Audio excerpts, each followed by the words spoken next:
We are grateful to have you join the opening summit of Chain Breakers, Shared Responsibility for Ethical Supply Chains. This safe space was created to empower individuals and companies to act against exploitation by showcasing conflict-free businesses, transparent supply chain strategies, and introducing a myriad of solutions to overcome and abolish unethical labor. The terms and conditions of exploitation are triggering. I hope that in the spirit of collaboration and learning, we seek to understand each other's views and not walk away over one term. Chainbreakers is a choice opportunity to expand our understanding and thought share for solutions across industries. An exemplary organization that unifies multiple industries to further collaborate responsibility is the Responsible Business Alliance, RBA. The RBA is the world's largest industry coalition dedicated to corporate social responsibility in global supply chains. RBA members commit and are held accountable to a common code of conduct and utilize a range of RBA training and assessment tools to support continual improvement. Members include Dell, Intel, Oracle America, Tesla, and many more. Rob Lederer is the Chief Executive Officer of the Responsible Business Alliance. Rob has guided the RBA since 2013, driving industry action in the areas of forced labor, conflict minerals, human rights and sustainability, and expanding partnerships with governments and civil society worldwide. Deborah Albers is the Vice President at RBA and is responsible for operations and strategic development. Deborah has been with the RBA since 2015. Prior to the RBA, Deborah was the principal social strategist at Dell for 16 years. I am honored to introduce you to the stage, Rob Lederer and Deborah Albers.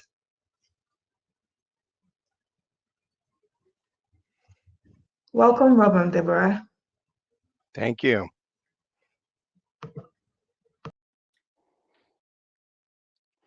All right. Rob, if you can see my screen, go ahead. I can. Well, thank you for this opportunity to address the Chainbreaker Summit, and certainly the leadership of ASU is well known around the world in this space, and so we're privileged to partner with you in this event and this presentation. I'm going to give a quick overview of the RBA and who the RBA is. And then Deborah is going to give sort of an overview of our tools and services and how we approach responsible sourcing and the due diligence obligations of our member companies. So just by way of background, Deb, if you could go to the first slide. The RBA actually was formed in 2004 when a dozen or so companies came together in the electronics. Said, you know, there's this emerging trend on corporate social responsibility. We have large brands at stake. This is something that's important to us as an organization to be, you know, responsible in corporate social responsibility. And we need to coalesce together as an industry to address this emerging trend. The RBA was formed for companies to work together to improve efficiency, social, ethical, and environmental responsibility in global supply chains. I like to look at the RBA as we're a tool provider of services and tools to our members to live into their responsible sourcing responsibilities. Next slide. Just sort of understanding sort of the breadth and depth of the RBA. The RBA has close to 400 members now that are members of either the RBA directly or one of our initiatives. I'll talk about the initiatives in just a second. Those collective members do over $7.7 trillion in annual revenue. So we see very large multinational global companies that represent the segments that we make up, which include electronics, automotive, toys, aerospace, telecom industries, and certainly the mining and minerals side of the house as well. They have over 21.5 million workers that are directly employed by our member companies and our member companies directly. But then if you think about it, those 400 member companies bring literally thousands and thousands of individual suppliers and their supply chains to the table of the RBA. And you can imagine what that number would look like if we include it, not just our member companies, but their entire supply chains, because the work of the RBA is designed to reach down to those supply chains and to touch them in the areas that we represent them on. Next slide. So this is just a picture of the logo of the RBA, many of our members. What's unique about this, more than just the individual companies, as you can see, the RBA represents the entire supply chain, not just one segment of the supply chain. And we think that's incredibly important in managing complicated issues that we deal with around the world and some of the most challenging places in the world to operate. You look at the top of this and you see the logos of many of the large retailers, the Amazons, the Walmarts, the Costcos, the Best Buys, the Facebook, Google, organizations like that. Most of the major brands that we represent in the spaces that we represent, the contract manufacturers, the organizations around the world that actually make, in many cases, the products and services that you see at the consumer level. The contract manufacturer are the component manufacturers that develop individual components that go into those end products, and then through the work of the Responsible Minerals Initiative, as you said, all the way down to the mines, certainly to the smelter community in that area. That also allows us to really drive impact throughout that supplier chain. Next slide. I wanted to just quickly go through how we're organized as an organization. You go back all the way to the founding days. It was the development of a common code of conduct. That still, to this day, 16 years later, is the anchor point of the RBA. It's very unique even to this day that industries, whole industries, can come together and agree to a common code of conduct. Deb will probably touch on this a little bit more in her presentation. It's broken down into 5 sections: labor, health and safety, management systems, and environmental and ethics that make up that. You can see the detail that's with that. And this code of conduct is what I call a fluent code. Issues change, complexities of issues change. I look at issues like, we're talking about today. I heard some of your presentations earlier today on forced labor. Early 2014, it was an emerging issue. We do sensing surveys every year to find out what the biggest emerging issues are on the horizon. Back in 2014, forced labor was way down the issue. In 2015, through the scrutiny of our Department of Labor here in the US and other increased interest in the topic, the complexities of the topic, the challenges of the topic, it went to the #1 emerging issue in the organization almost overnight. So our code is very fluent. In the early days, we had a provision that said you can't charge unreasonable fees to workers. That was very proactive back in the day. Now it says you can't charge worker fees, period. You can't collect passports. You have to have written contracts in the native language. There has to be freedom of movement. And it really dives down today in our code from where it used to be because of the complexities, because of the changes, because of the challenges that were related to it. And this code is very forward-looking. And so we update it and go through a very robust process every 3 years that we invite NGOs, civil society, governments, members, non-members to make recommendations on the code. And then our membership has to vote. 2/3 of our membership has to vote for a code change. So that's still the anchor point. Next slide. And then this is just sort of the impact actually of our programs in the last year or so. You can see the sort of impacts that we've got in terms of we've returned as an industry in our programs over $50 million in worker fees directly to workers. We do a quality of life index every year through our audit program. We've touched the lives in a positive way of over 2.1, almost 2.2 million workers. We've closed out over 10,000 audit findings. We have close to 2,000 what we call high-performing factories around the world. Every audit we do, we give a score. We have almost 2,000 now, and the program is only 2 years old, that are in the area of what we call high performing. We know that our audit scores are high through some of our programs, like our factory lead programs, where we certify an individual in every supplier, and they have to go through a series of trainings and eventually certification on our code of conduct. And then certainly through our responsible minerals, we've got over 247 compliant smelters. That represents the vast majority of revenue and smelters in the industry in gold, tin, tungsten, tantalum, and now cobalt. Next slide. And then after the code, then we said, okay, now that we have a code of conduct, our members need to know how to evaluate their suppliers against the code of conduct and the risk inherent in those suppliers against the RBA code of conduct. So we developed a very robust series of risk assessment tools that continues to improve. Deb will go into it in a little bit in a few minutes, but our members online, either through their own work or through assessment, self-assessment questionnaire, can assess the risk of their individual suppliers in their supply chain against our code of conduct.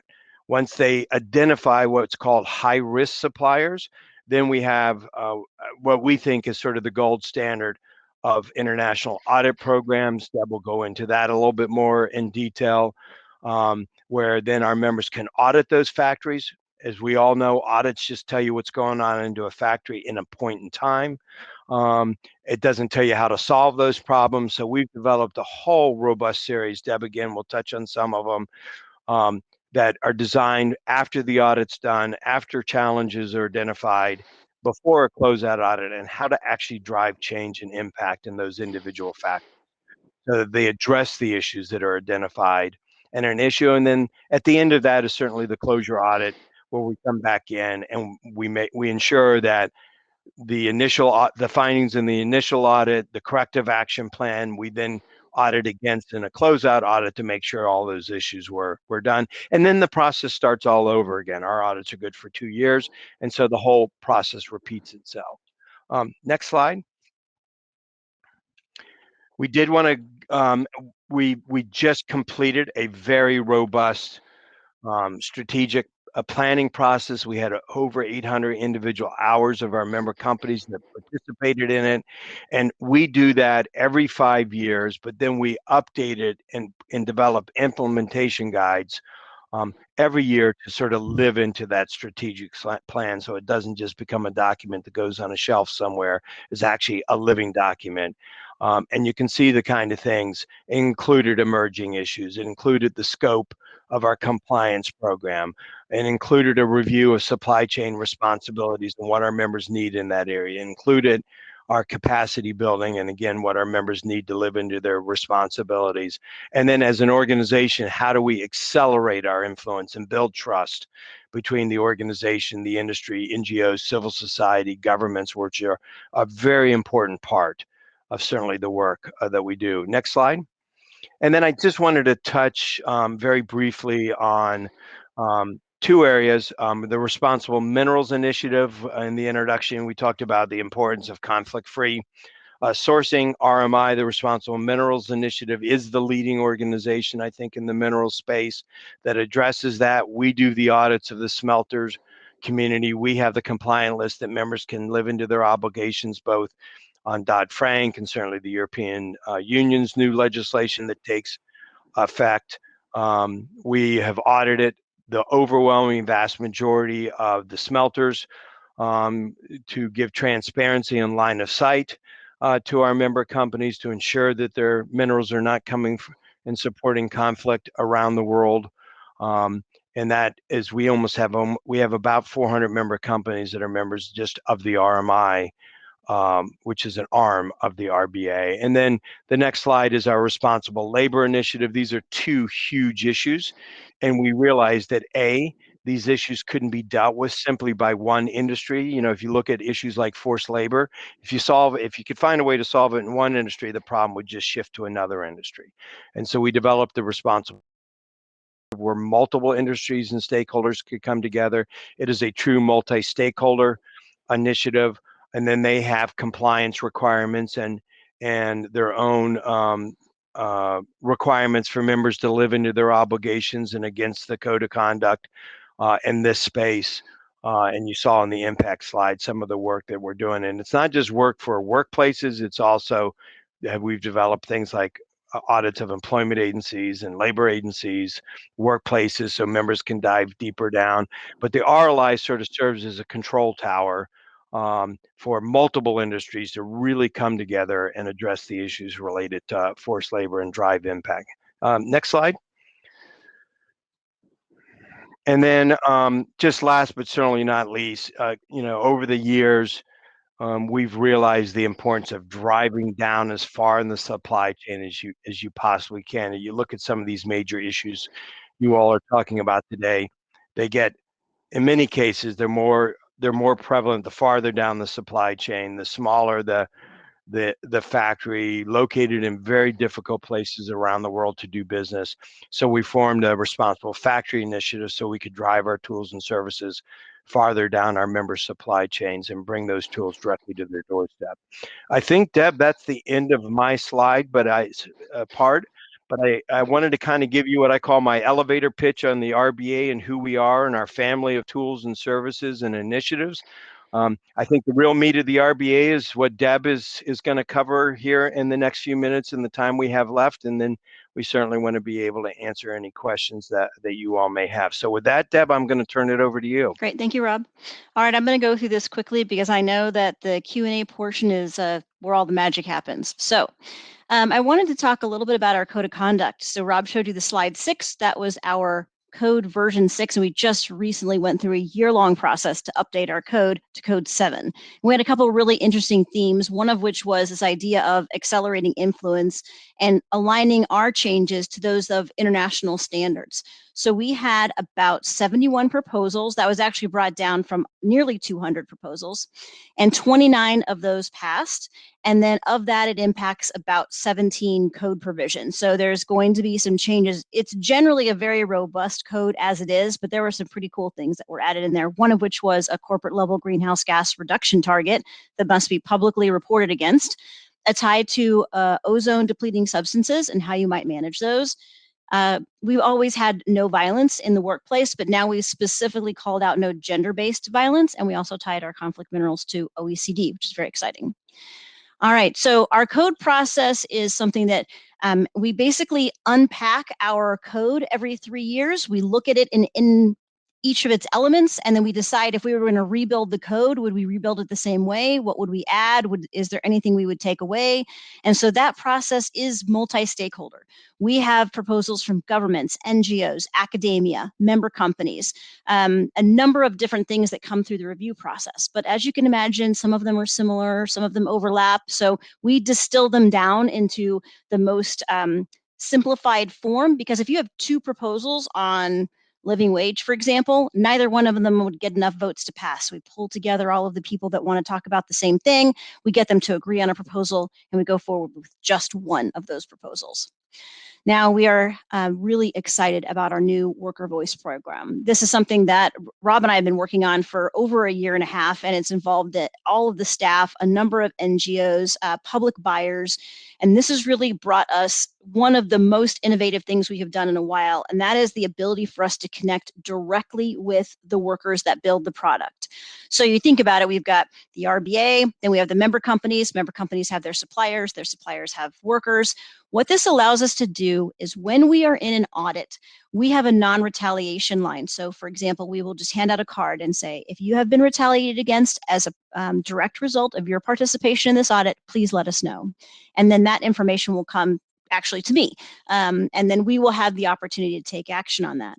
But also we've elaborated on the way that we do worker interviews. So we used to just do on-site interviews. We would do groups and individuals, but now we do on-site, we do off-site, and we also do one they can do at home, which is using this technology that we have. So if they don't want to answer questions on their own device, or they don't want to answer questions on the premises, this gives them an opportunity to use any device to take the survey at home, and it asks the same questions as if they were in the audit.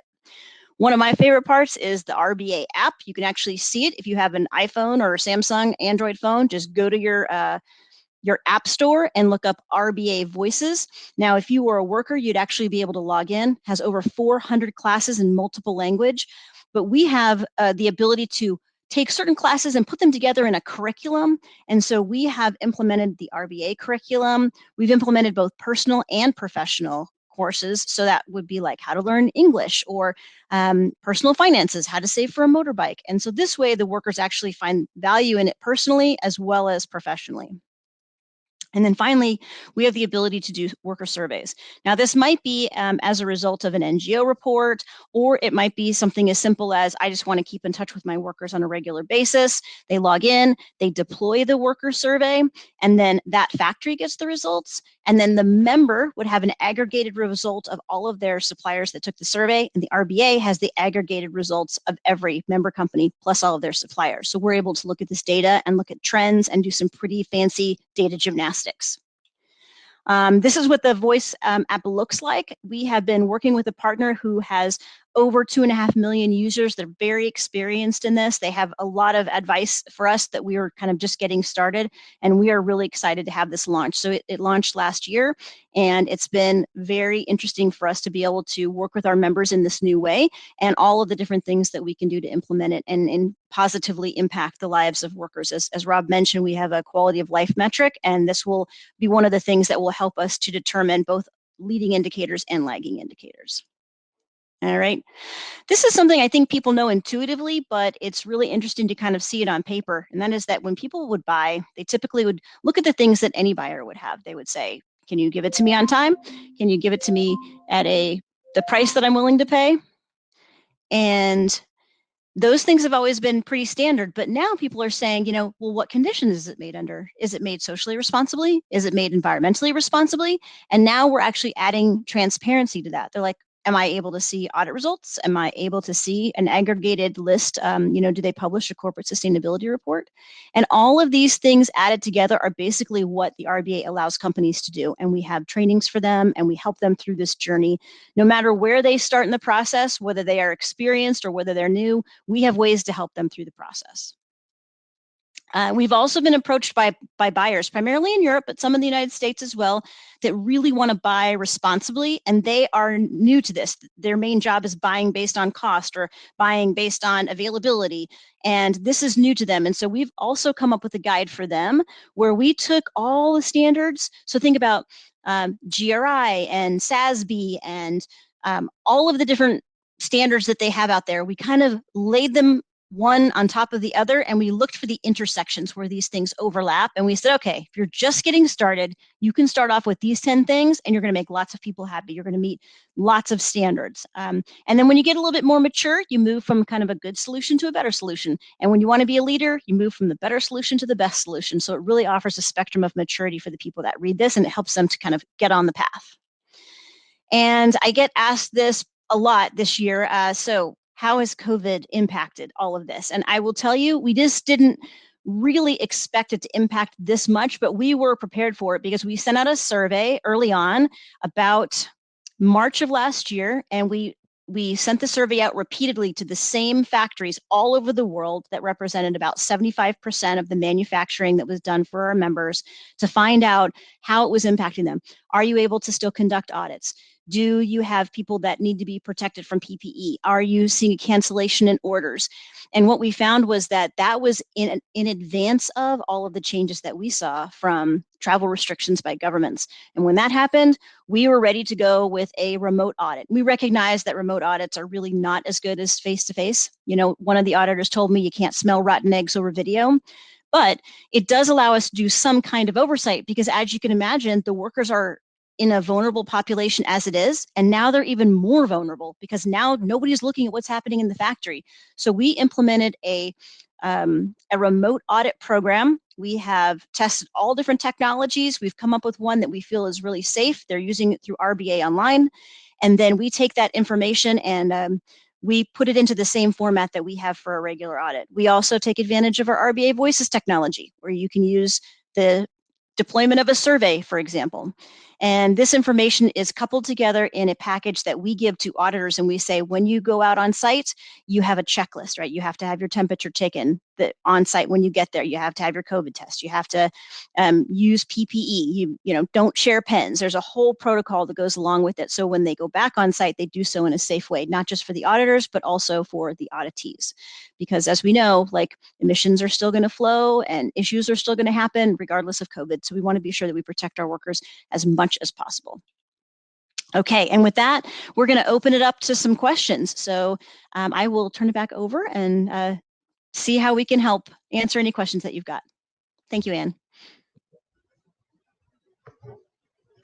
Thank you for sharing these valuable tools and options for business alliances. Your impact and drive are outstanding. I will now open the floor to the audience for questions.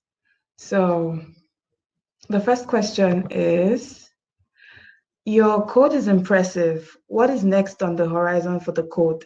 Are there areas where gaps have emerged in the pandemic? Okay. Well, okay, so the code was just updated through the process of the pandemic. So I think that the timing of that was really interesting. And also our strategic plan. Normally our code is every 3 years. Our strategic plan is every 5 years, but they just happened to intersect the same year with COVID. So we were able to look at that as we went through the process, and our current code actually already protects for things like infectious disease. It already protects workers that are vulnerable, so maybe foreign migrant workers or students. And so we were able to modify our audit protocol without modifying the code necessarily in order to protect workers during this time, and not just during COVID. But if there is a different infectious disease that comes a few years from now, we are now better prepared through the process that we use to handle any of those things, not just COVID, but also including COVID. Hey, Deb, can you, do you recall, and I was just trying to see if I could find the list in front of me, the new emerging issues that came out of the strategic plan? Do you have that list off the top of your head, or? I have some of them. There is the future of work. There is circular economy, living wage, and I think there were 4, but I can only recall 3 of those things. And those are all things that are being added into our 5-year plan between now and 2025. Right. Good call, Rob. Okay. The next question is, how do you ensure intellectual property is not jeopardized between competing members? Good question. Rob, you want to take that one, or you want me to? Look, that is the cornerstone of the RBA. We have obviously very sensitive collection of data, both individually and collectively, within our tools and services. And so we have incredible data security. We're in the process of going through the ISO 27001 process. We have protocols in place. We require a lot of compliance from all of our third-party vendors. And so we have a whole series of protocols in place to do that. That's the nice place of a RBA. We kind of work in the collective. So our members know that they can work individually as a company within the protection and the safe haven of the RBA. We then aggregate that data, protect that data, and then bring it back to the member companies collectively where they can benchmark themselves against it. But the protection of IP is really, really important. Probably the single most important part in an organization like us that does possess sensitive data. And so we take that part very seriously and have a lot of protocols in place. We have a full-time outside data security officer. And so we're constantly reevaluating that. Okay, that's good to know.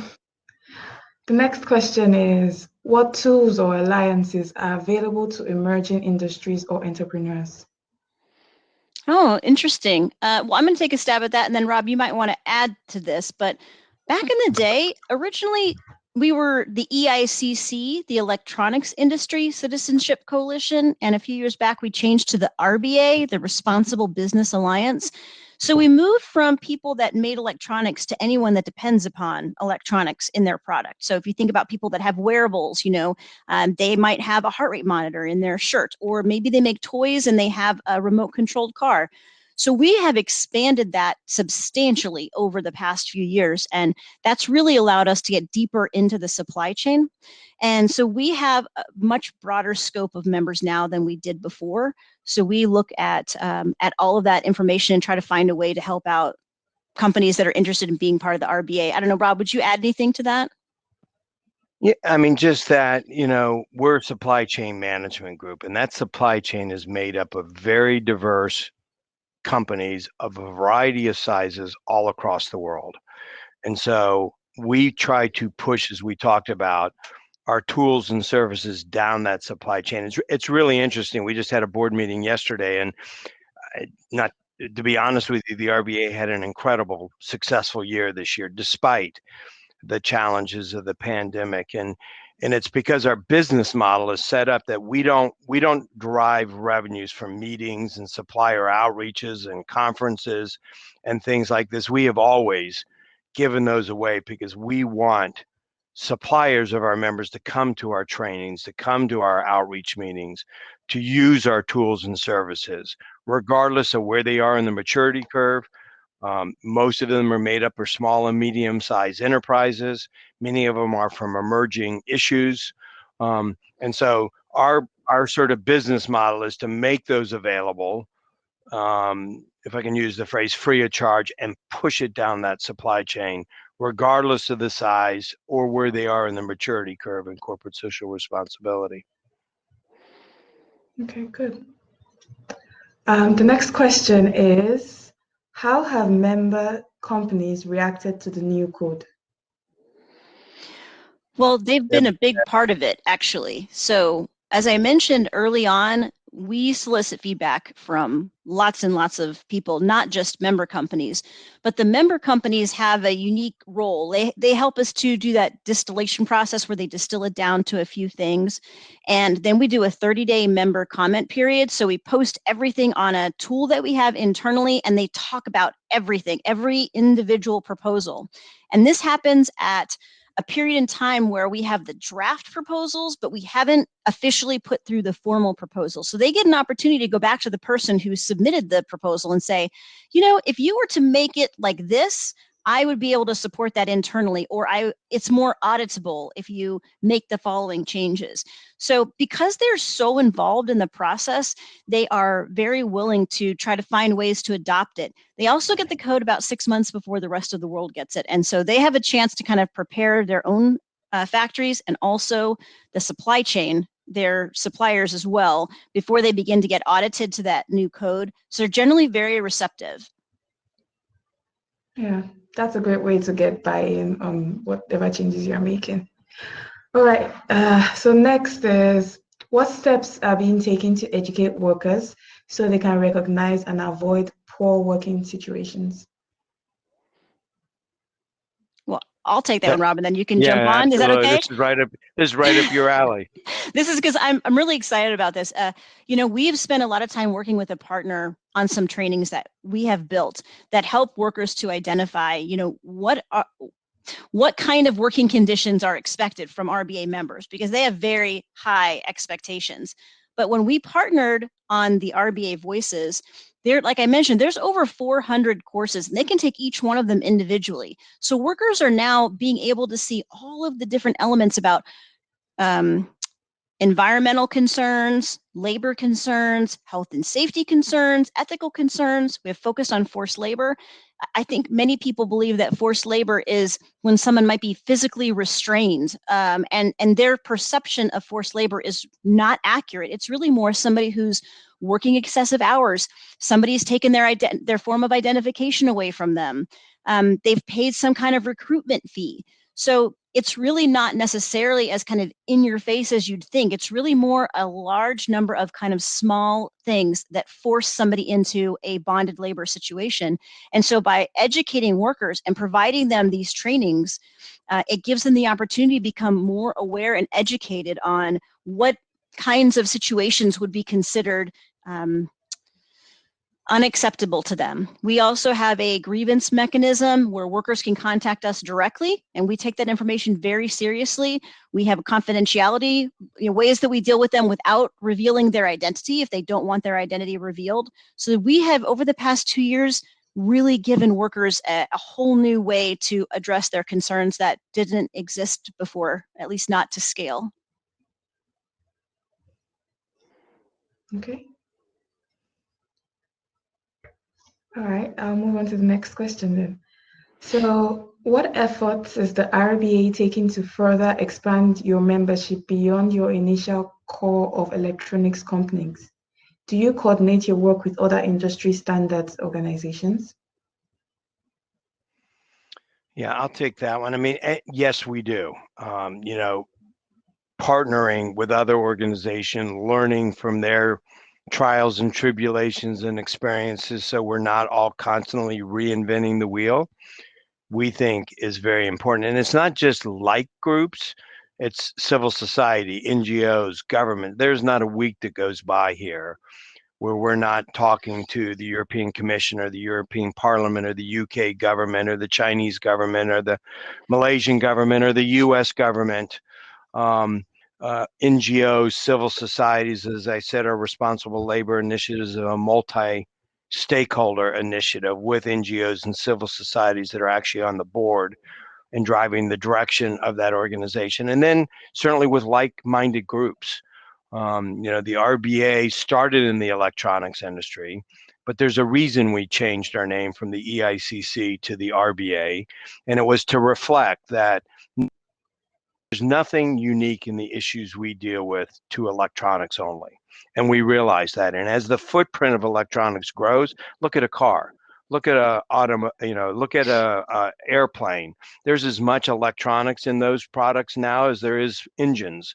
And so working with other industries, driving change, forced labor was an issue that really was a major game changer to us, because we realized you could correct a forced labor situation with a group of employment agencies that provide workers to a specific industry, and they would just move the problem to another industry.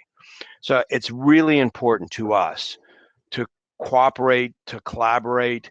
That's the reason our business model changed so drastically. It's the reason we changed our name to the Responsible Business Alliance. Today, I think we have 8 different industries that we represent: electronics, auto, telecom, toys, retail, aerospace, and I'm probably forgetting some. Medical devices. And medical devices. We work with a lot of other industries. The RLI has agriculture companies and footwear companies, plantation companies, tobacco companies that make up those efforts, because those are industries that are struggling with the same problems that our typical member was struggling with in the area of forced labor. So that collaboration, that partnership, to that opening up the tent so we can really drive impact collectively is become the cornerstone of who the RBA is. And it's the reason we changed the name to the RBA from the EICC,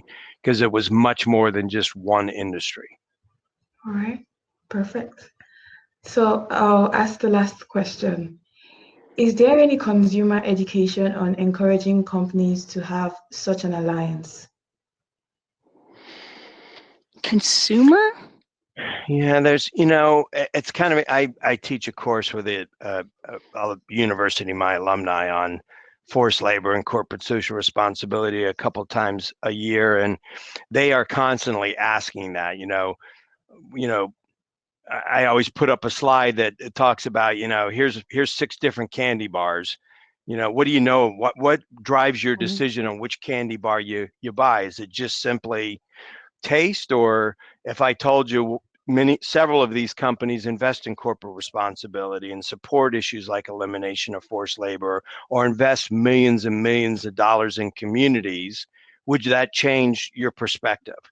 And the reality is, driving perceptions at the consumer level is really hard to do. Mm-hmm. And so our sort of approach to it is let's drive it at the industry level and the governmental level, the things that we can control, and then hopefully it will spin over to the consumer level. But most of our member companies are members not because they think sales are going to go up.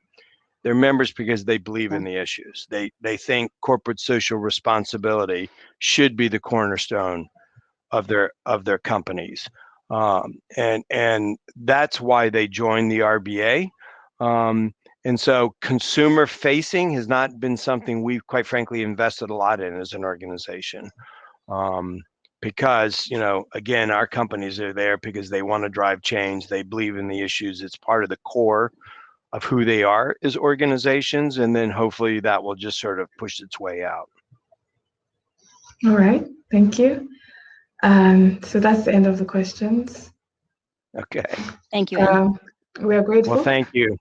We are grateful for your insights and encourage audience members to click on your panel to learn more about the Responsible Business Alliance. Thank you, Rob and Deborah. Thank you, Anne. Thank you. For resources, click on the RBA panel on the side of the ballroom during your quick 2-minute break.